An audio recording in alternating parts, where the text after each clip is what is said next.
عوام سے پارلیمنٹ تک، پارلیمنٹ سے عدلیہ تک، عدلیہ سے انصاف تک، عوام کیا سوچتی ہے؟ دیکھتے رہیں A1 ٹی وی پہ پروگرام عوام کی سوچ سمیرہ سلیم کے ساتھ۔ بسم اللہ الرحمن الرحیم، السلام علیکم ناظرین، پروگرام عوام کی سوچ اور میں ہوں آپ کی میزبان سمیرہ سلیم۔ ناظرین، کرونا وائرس کے باعث پورے ملک میں لاک ڈاؤن جاری ہے اور اس لاک ڈاؤن کی صورتحال میں کاروباری طبقہ شدید پریشان ہے۔ کاروباری طبقے نے حکومت سے مطالبہ بھی کیا ہے کہ کاروبار میں آلریڈی بہت سے نقصانات ہو چکے ہیں اور اسی جانب حکومت جو ہے تاجروں کے لیے کوئی ریلیف اناؤنس کرے۔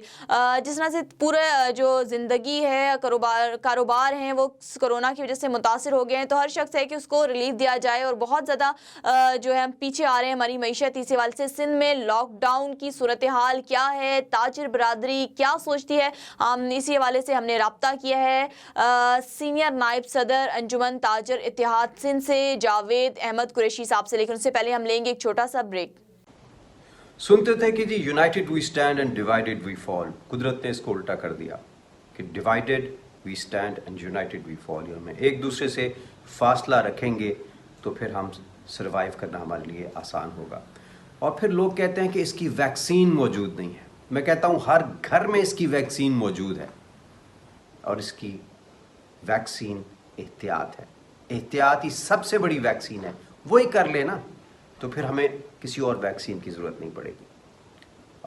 میں ایک اور ریکویسٹ کروں گا کہ آپ لوگ ہمارے لیے خصوصی دعا کیجیے گا کہ ہم ریڈ کرسنٹ کے پلیٹ فارم سے 150 بستروں کا کرونا اسپیسیفک ہاسپٹل راولپنڈی میں بنانے جا رہے ہیں، اس میں 10 وینٹیلیٹرز بھی ہوں گے۔ دعا کیجیے گا کہ اللہ ہمیں اس مقصد میں کامیابی عطا فرمائے۔ آپ کا بہت بہت شکریہ۔ پاکستان زندہ باد، ہمارا پورا پلانٹ زندہ باد۔ ویلکم بیک ناظرین، پروگرام کا آغاز کرتے ہیں۔ ہمارے ساتھ پروگرام میں موجود ہیں سینئر نائب صدر انجمن تاجر اتحاد سندھ سے جاوید احمد قریشی صاحب۔ جاوید صاحب، پورے ملک کی طرح سندھ میں بھی لاک ڈاؤن کا جو سلسلہ ہے وہ ابھی بھی جاری ہے۔ اب تاجر برادری جو ہے سندھ کے سینئر نائب صدر ہیں، آپ کی سندھ حکومت سے بات چیت ہوئی ہے کہ تاجر برادری کا لاک ڈاؤن میں جو نقصان ہو رہا ہے ان کو کیسے ریلیف ملے گا اس نقصان سے؟ بسم اللہ الرحمن الرحیم۔ بالکل جی، سندھ گورنمنٹ سے ہمارے مذاکرات بھی ہوئے ہیں، ہم نے انہیں مختلف قسم کے پرپوزل بھی دیے ہیں، لیکن ہمیں افسوس کے ساتھ یہ کہنا پڑتا ہے کہ چھوٹے تاجروں کے لیے صوبائی اور وفاقی گورنمنٹ کے پاس کوئی پیکج نہیں ہے۔ ہمیں ضرور کہا جا رہا ہے جی ایسے ہو جائے گا ویسے ہو جائے گا، لیکن ابھی تک انہوں نے کوئی پیکج نہیں دیا۔ ہم سندھ حکومت سے اور وفاقی گورنمنٹ سے ہم مطالبہ کرتے ہیں کہ چھوٹے تاجروں کے لیے ایک بیل آؤٹ پیکج دیا جائے تاکہ ہم اپنا کاروبار لاک ڈاؤن کے بعد جو ہے وہ شروع کر سکیں۔ کیوں یہ پیکج نہ ملا تو ہمارے لیے جب لاک ڈاؤن کے بعد ہم اپنا کاروبار کریں گے تو ہمارے لیے بہت زیادہ مسائل ہوں گے۔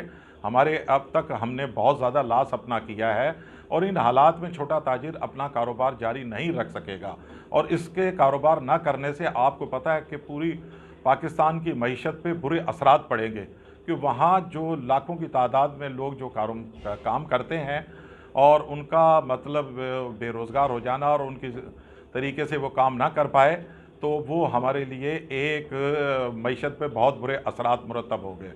تو حکومت سے ہم مطالبہ کرتے ہیں کہ چھوٹے تاجروں کے لیے کوئی پیکج کا اعلان کیا جائے۔ اچھا جاوید صاحب، آپ کیا سمجھتے ہیں یہ سندھ میں لاک ڈاؤن کا جو سلسلہ ہے کب تک جاری رہے گا؟ آگے رمضان بھی شروع ہو رہا ہے، رمضان کا بابرکت مہینہ آ رہا ہے، تو آپ اس میں جو ہے کاروبار کو کیسے دیکھیں گے؟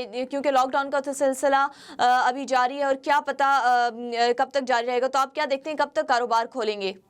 دیکھیے جی، 14 اپریل تک کا نوٹیفیکیشن لاک ڈاؤن کا سندھ گورنمنٹ کی طرف سے اور وفاق کی طرف سے آیا ہوا ہے، اور ہمیں کبھی امکان یہی ہے کہ گورنمنٹ اس میں کچھ ریلیف دے گی لاک ڈاؤن میں۔